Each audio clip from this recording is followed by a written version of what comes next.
కమ్యూనిస్టులు సహజ మిత్రులుగా భావించి వారు కాంగ్రెస్ పార్టీలో ఉన్న కమ్యూనిస్టు సిద్ధాంతాన్ని కమ్యూనిస్టు సోదరులను సహజ మిత్రులుగా భావించి ఆ జిల్లా నుంచి రెండో తరంలో జైపాల్ రెడ్డి గారు సురవరం సుధాకర్ రెడ్డి గారు రాణించడం జరిగింది.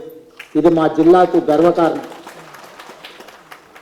ఎప్పుడైనా ఎక్కడికైనా ఏదైనా వేదికలు పంచుకున్నప్పుడు మన ప్రాంతం గురించి మన వాళ్ళ గురించి ప్రజలకు అందించిన సేవలు ప్రజల వాళ్ళకు వచ్చిన గుర్తింపును చెప్పుకోవడం మన గౌరవాన్ని కొంత పెంచుతుంది. అందుకే ఈనాడు మొదటి తరంలో సురవరం ప్రతాప్ రెడ్డి బూరుగుల రామకృష్ణారావు గారు ఆ జిల్లాకు వన్నె తెస్తే రెండో తరంలో జైపాల్ రెడ్డి గారు సురవరం సుధాకర్ రెడ్డి గారు మా జిల్లాకు వన్నె తెచ్చిండ్రు. వాళ్ళు ఎప్పుడు ప్రజలలో గౌరవాన్ని పొందుతారు. వారి కుటుంబానికి ఎప్పుడు ప్రజలు నమస్కారం పెడతానే ఉంటారు. వాళ్ళు నమ్మిన సిద్ధాంతాన్ని పాటించారు కాబట్టే ఈరోజు వాళ్ళ కుటుంబ సభ్యులు ఎక్కడ కనిపించిన ఈ సమాజం వాళ్ళని గౌరవిస్తుంది.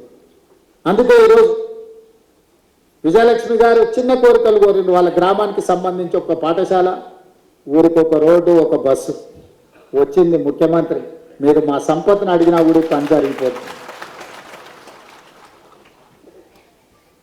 ఈరోజు తెలంగాణ రాష్ట్రంలో ఏదైనా నిర్ణయం తీసుకోగలిగిన శక్తి మీ పాలమూరు బిడ్డకున్నది.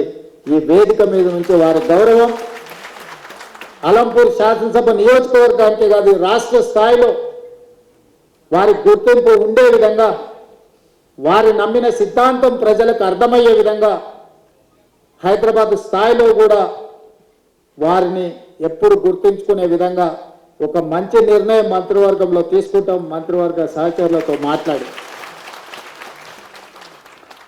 శాసనసభలో మిత్రులు కూనంనేని సాంబశివరావు గారు సభ జరుగుతున్నాడు మధ్యలో వచ్చి నాకు ఒక కాగితం ఇచ్చింది. ఆ కాగితం సురవరం సుధాకర్ రెడ్డి గారు వారు ఒక లేఖ పంపించారు.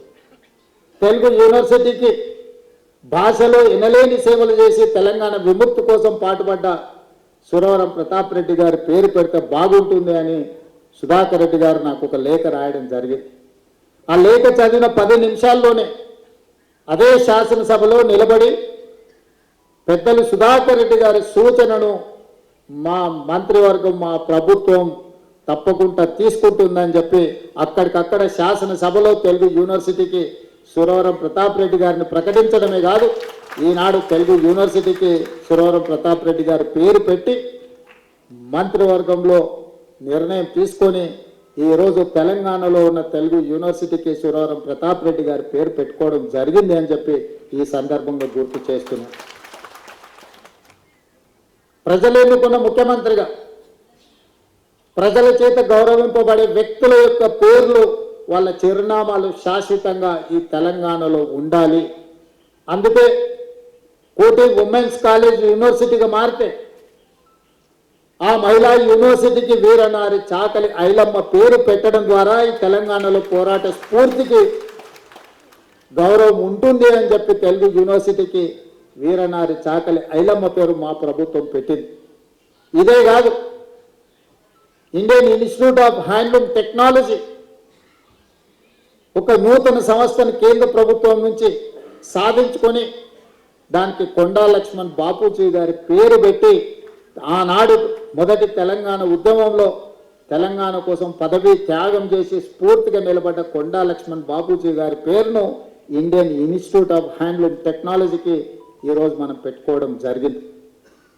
వీళ్ళందరి పేర్లు పెట్టుకోవడమే కాదు, ట్యాంక్ బండ్ మీద సర్దార్ సర్వాయి పాపన్న గౌడ్ యొక్క విగ్రహాన్ని ఈరోజు ప్రారంభించుకున్నాము అని అంటే ఆనాడు సామాజిక చైతన్యం తీసుకొచ్చి బహుజనుల యొక్క ప్రభుత్వాన్ని పాలనను అందించి గోల్కొండ కోట మీద నుంచి పరిపాలన సాగించిన సర్దార్ సర్వాయి పాపన్న గౌడ్ విగ్రహాన్ని అక్కడ సెక్రటేరియట్ ముందలో మనము మొన్ననే నిర్ణయం తీసుకున్నాం. ఎందుకంటే తెలంగాణ ప్రాంతంలో వీళ్ళందరి స్ఫూర్తి కావాలి, వీరి స్ఫూర్తి శాశ్వతంగా ఉండాలి. ఈనాడు సిద్ధాంతాలను మర్చిపోయి కేవలం అధికారం కోసమే, అధికారం ఉంటేనే రాజకీయం, 5 సంవత్సరాలు కూడా ప్రతిపక్షంలో ఉండలేమని ఆలోచన చేస్తున్న సందర్భంలో కమ్యూనిస్టులు అంటేనే ప్రతిపక్షం. ఎవరు అధికారంలో ఉంటే వాళ్ళు ప్రజలకు వ్యతిరేకంగా పనిచేస్తే వాళ్ళు దించడమే లక్ష్యంగా పెట్టుకొని పనిచేసిన కమ్యూనిస్టు సోదరులు శాశ్వతంగా ప్రజలలో ప్రతిపక్షంలో ఉండడానికి వాళ్ళు ఎన్నోసార్లు ఇష్టపడ్డారు. అధికారంలో ఉంటే పరిమితమైన పనులే చేయొచ్చు, కానీ ప్రతిపక్షంలో ఉంటే ప్రజలు కోరుకున్న ప్రతి పని కోసం కొట్లాడవచ్చు. చాలా వరకు దిగిపోయిన ప్రభుత్వాలు నేను అన్నిటిని గమనించిన, రాష్ట్ర స్థాయిలో జాతీయ స్థాయిలో ఏ ప్రభుత్వం దిగిపోయినా దిగిపోవడానికి కారణం కమ్యూనిస్టు సోదరులే అని నేను బలంగా విశ్వసిస్తున్నాను. మొన్న దిగిపోయిన ప్రభుత్వంలో కూడా అధికారంలో రావడానికి కమ్యూనిస్టులు పెద్దగా సహకరించదు, కానీ ఉన్నోళ్ళని దించడానికి మాత్రం పూర్తిగా సహకరిస్తారు. మొన్న జరిగిన అధికార బదలాయింపులో కూడా ఉన్నాయని దించడంలో మా కమ్యూనిస్టు సోదరులు సంపూర్ణంగా సహకరించారు. అందుకే వాళ్ళని సహజ మిత్రులుగా ఆలోచన చేసి ఎమ్మెల్యేగా చట్టసభలలో సమస్యల్ని లేవనెత్తాలని, శాసన మండలిలో సమస్యలని ప్రజల తరఫున ప్రస్తావించాలని, అదేవిధంగా జర్నలిస్టు సమస్యల్ని పరిష్కరించడంలో పెద్దలు శ్రీనివాసరెడ్డి గారిని బాధ్యత ఇచ్చే జర్నలిస్టు మిత్రుల యొక్క సమస్యలు పరిష్కరించడానికి బాధ్యత ఇచ్చినాం. చాలామంది జర్నలిస్టు మిత్రులు నాకున్నారు. చాలామంది వచ్చి ఆ ప్రస్తావన తీసుకొచ్చారు. నేను చెప్పిన మీకు ఇస్తే మీకు నాకే ఉపయోగపడతారే, మీరు శ్రీనివాసరెడ్డి గారికి ఇస్తే అందరు జర్నలిస్టులకు ఉపయోగపడతాడు కాబట్టి ఆ బాధ్యత వారికి అప్పచెప్పినా వారిని చేయనియండి, మళ్ళీ చూద్దాంలే. ఇవన్నీ నేను ఎందుకు ప్రస్తావిస్తున్నా అంటే ప్రజల యొక్క సమస్యల్ని లేవనెత్తడం అనేది ఒక పెద్ద జవాబుదారీతనం. ఈ రోజున్న పరిస్థితుల్లో ప్రజల పక్షాన మాట్లాడే వాళ్ళు తగ్గిపోయినారు, పాలక పక్షంలోనే ఉండి పరిపాలన చేస్తామనే వాళ్ళు పెరిగిపోయారు. దీనికి కారణం కమ్యూనిస్టు సిద్ధాంతం ఇంకా పెరగాలి, ఆలోచన విధానం పరిధి విస్తరించుకోవాలి. కమ్యూనిజం అంటే లైబ్రరీలో చదువుకునే పుస్తకం కాదు, పేద ప్రజల గుండెల్లో సమస్యల పట్ల కొట్లాడే వాళ్ళ పట్ల విశ్వాసం. ఎర్ర జెండా కనిపిస్తే పేద ప్రజలకు ఒక నమ్మకం, విశ్వాసం. మిగతా జెండాలు కనిపిస్తే అధికారంలో ఉంటారు పోతారు అని ఒక ఆలోచన ఉంటుంది. అందుకే ఈరోజు మనం తీసుకునే నిర్ణయాలు ఏవైనా ప్రజలకు ఉపయోగపడే విధంగా ఉండాలి. జాతీయ స్థాయిలో జరుగుతున్న రాజకీయ పరిణామాలు మనం అందరం గమనిస్తున్నాం. 1 నేషన్ 1 ఎలక్షన్ అనేది అది 1 నేషన్ 1 ఎలక్షన్ కాదు, 1 పర్సన్ 1 పార్టీ ఎలక్షన్. ఇట్లాంటి సమయంలో సురవరం సుధాకర్ రెడ్డి గారు లాంటి నాయకులు జాతీయ స్థాయిలో ఉండింటే ఇంకా పక్కడిబందీగా ఇండియా కూటమి రాజకీయాలు బలపడేవి. ఈరోజు జస్టిస్ సుదర్శన్ రెడ్డి గారు మన ప్రాంతం నుంచి ఉపరాష్ట్రపతిగా ఎన్నికల్లో పెట్టడం అంటే ప్రజాస్వామ్యాన్ని పరిరక్షించడానికి, ఈ రాజ్యాంగాన్ని రద్దు చేయాలనుకునే పక్షాలు ఒకవైపు ఈ రాజ్యాంగాన్ని పరిరక్షించి ప్రజలకు ఉపయోగపడే విధంగా దీన్ని మరింత బలోపేతం చేయాలన్న ఆలోచన ఇంకొక వైపు. ఇలాంటి సందర్భంలో సురవరం సుధాకర్ రెడ్డి గారు లాంటి వ్యక్తులు అవసరం. అందుకే ఈరోజు జాతీయ రాజకీయాలలో సిద్ధాంతం ముసుగులో అధికారాన్ని పదిలం చేసుకోవాలని, రాజ్యాంగాన్ని మార్చాలన్న ఆలోచనే కాదు, ఈరోజు ఎన్నికల కమిషన్ను కూడా వాళ్ళ రాజకీయ పార్టీలో పొత్తులో భాగస్వాములుగా మారుస్తున్నారు. ఇది అత్యంత ప్రమాదకరం ప్రజాస్వామ్యానికి. ఎన్నికల్లో నెగ్గాలి అంటే కాంగ్రెస్ పార్టీ కమ్యూనిస్టు సోదరులను కలిసి వచ్చే పక్షాలను కలుపుకొని ప్రజల దగ్గరికి వెళ్తాం.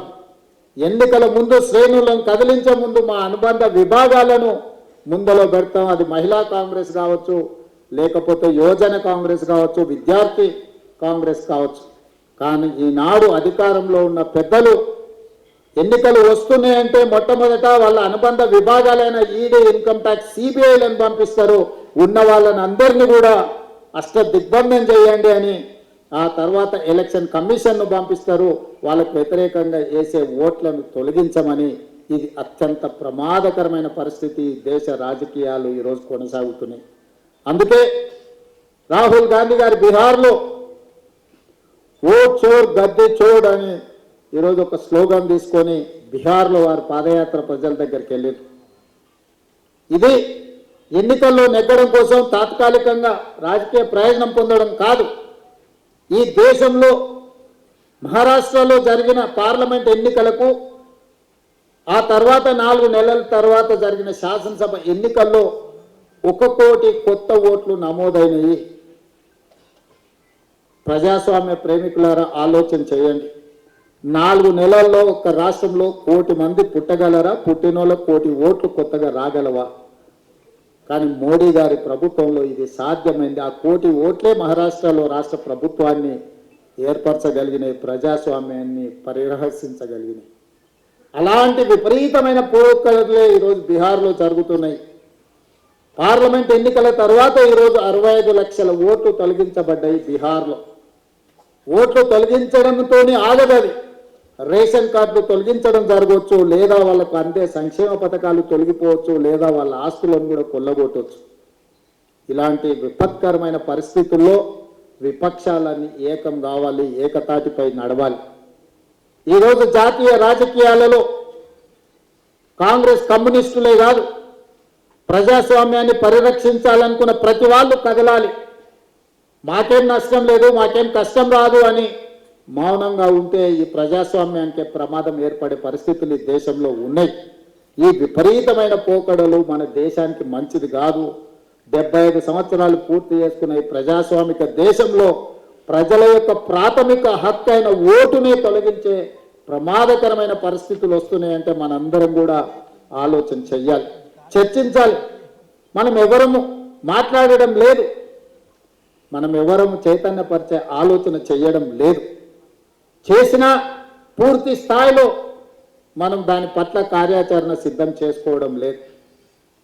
అందుకే ఈ వేదిక మీద నుంచి సురవరం సుధాకర్ రెడ్డి గారి సంస్మరణ సభ వేదిక మీద వారు నమ్మిన సిద్ధాంతం ప్రజాస్వామ్యం, వారు నమ్మిన సిద్ధాంతం డాక్టర్ బాబాసాహెబ్ అంబేద్కర్ గారు అందించిన రాజ్యాంగాన్ని ట్రూ స్పిరిట్తో అమలు చేయాలి అని వారి ఆలోచన.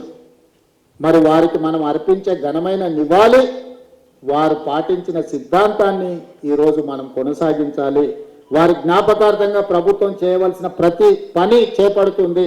మంత్రివర్గంలో చర్చించి పాలమూరు బిడ్డగా నేను తప్పకుండా నిర్ణయం తీసుకుంటా. కానీ జాతీయ స్థాయిలో జరగబోయే రాజకీయ పరిణామాలు, విపరీతమైన పోకడలను నిలువరించడానికి మనందరం కలిసికట్టుగా పనిచేయాలి. ఆ పోరాటంలో రాహుల్ గాంధీ గారు ఏదైతే నిర్ణయం తీసుకొని ముందుకు వెళ్తుందో మీరందరూ కూడా అండగా నిలబడాలని ఈ వేదిక మీద నుంచి విజ్ఞప్తి చేస్తూ మీ అందరి దగ్గర సెలవు తీసుకుంటున్న కామ్రేడ్ మిత్రులారా.